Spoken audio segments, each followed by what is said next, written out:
और अब बात करेंगे नरेंद्र मोदी द्वारा देश को डिजिटाइजेशन की ओर ले जाने वाली स्टार्टअप योजना की।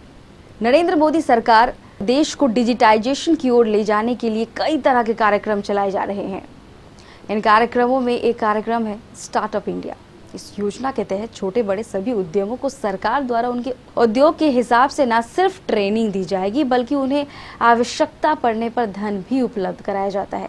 इसी स्टार्टअप इंडिया को लेकर आगामी 4 मई से पूरे बिहार में स्टार्टअप यात्रा प्रारंभ की जा रही है।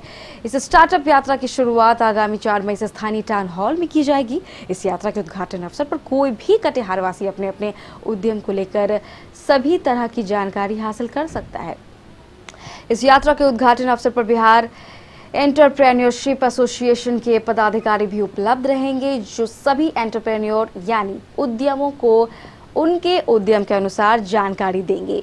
इस स्टार्टअप यात्रा को लेकर कटिहार के जिलाधिकारी मिथिलेश कुमार मिश्र ने कटिहार में नए उद्यम के इच्छुक सभी लोगों से ये अपील की है कि वे इस प्रशिक्षण कार्य में आकर स्टार्टअप इंडिया के तहत चलाई जा रही योजना कार्य के बारे में जानकारी अवश्य प्राप्त करें।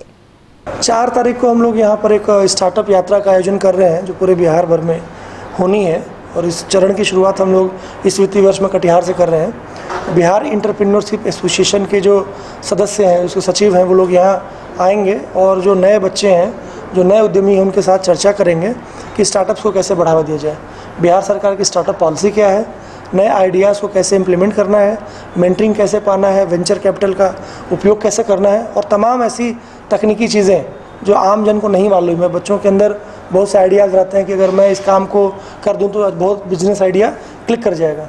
तो उस आइडिया को इम्प्लीमेंट कैसे करना है, इसके बारे में पूरे 4 घंटे की हम लोग वर्कशॉप करेंगे, और इसके माध्यम से नई उद्यमिता को, उद्यमशीलता को, इनोवेशंस को बढ़ाने की हम लोग कोशिश करेंगे। ये जो स्टार्टअप है, ये एक बहुत ही बड़ा रोज़गार का साधन हो सकता है, और सिर्फ ना व्यक्ति अपने लिए रोज़गार करेगा बल्कि दूसरों को भी रोज़गार देगा।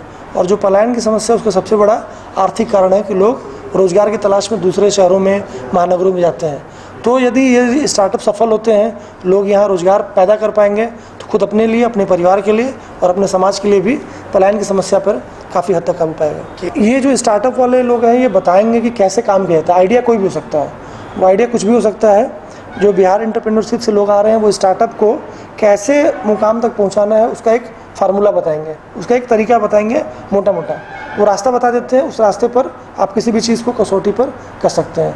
आप मशरूम का उद्योग ले सकते हैं, मखाना का ले सकते हैं, मक्का का ले सकते हैं, पटसन का है, केला का है, एग्री जो उत्पाद है, उसके अलावा और भी सर्विसेज में बहुत कुछ किया जा सकता है। कटिहार की जो टाउन की आबादी है और टाउन का जो सघन बसावट है और लोगों के पास जो क्रय क्षमता है, उसको देखते हुए बहुत से नए आइडियाज़ आएंगे। हमको लगता है कि हम लोग इंतजार करते हैं स्टार्टअप का, और हम लोग इसका वेलकम करते हैं कि एक बार नए आइडियाज़ बच्चों तक पहुंचने दीजिए, नए रास्ते पहुंचने दीजिए। मुझे लगता है कटिहार इस मामले में भी ऊंचाई हासिल करेगा।